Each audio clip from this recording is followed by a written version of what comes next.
Hello నమస్తే అండి. నేను మీ దేవమణి ఎస్ఎం గార్డెన్స్ అండి. చూడండి, ఇది మా ఇంట్లో ఉన్నటువంటి జెట్ ప్లాంట్ అండి. చూడండి ఎంత గుబురుగా ఉందో. అవునా, ఈ ప్లాంట్ని ఎలిఫెంట్ బుష్ అని కూడా అంటారు, అదేవిధంగా లక్కీ ప్లాంట్ అని కూడా అంటారండి. మళ్ళీ చైనా తులసి అని కూడా అంటారంట.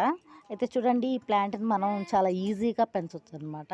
ఇంట్రెస్ట్ ఉంటే చాలా చిన్న మొక్కను, చిన్న కొమ్మను కట్ చేసి పెట్టినా సరే చాలా చక్కగా వస్తుందండి. అదేవిధంగా ఏంటంటే దీనికి ఎక్కువ వాటర్ కూడా పోయక్కర్లేదు. అవునా, చక్కగా ఉంటుందండి. చాలా బిదుగు, చూడండి ఎంత గుబురుగా వచ్చిందో. దీన్ని బోన్సాయి కూడా చేసుకోవచ్చు అనమాట. చాలా బాగా వచ్చిందండి చెట్టు. ఇదిగో చూడండి ఎంత బాగా వచ్చింది.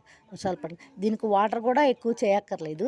అవునా, చాలా బాగుండిద్దండి చెట్టు. ఇదిగో చూడండి కొమ్మలు ఎంత వచ్చినాయి. మనం ఇక్కడ కొమ్మ కట్ చేసి పెట్టేసుకోవచ్చండి, చక్కగా వస్తుంది. ఇదిగోండి, ఈ చెట్టు ఉండడం వల్ల ఆక్సిజన్ కూడా వస్తుందండి మనకి. అవునా, చాలా చిన్న కుండీలో పెంచినా సరిపోతుంది. వాటర్ కూడా ఎక్కువ పోయక్కర్లేదు. అదేవిధంగా మళ్ళీ దీన్ని ఇండోర్ ప్లాంట్గా కూడా పెంచుకోవచ్చండి. చాలా బాగుండిద్ది అనమాట. చూడండి ఎంత బాగుందో. అవునా, మీరు పెంచుకుంటారనుకుంటున్నాను. అవునా, చిన్న కొమ్మ వచ్చినా సరే చాలండి, పెడితే చక్కగా మొలిసిద్ది అనమాట. Okay, bye.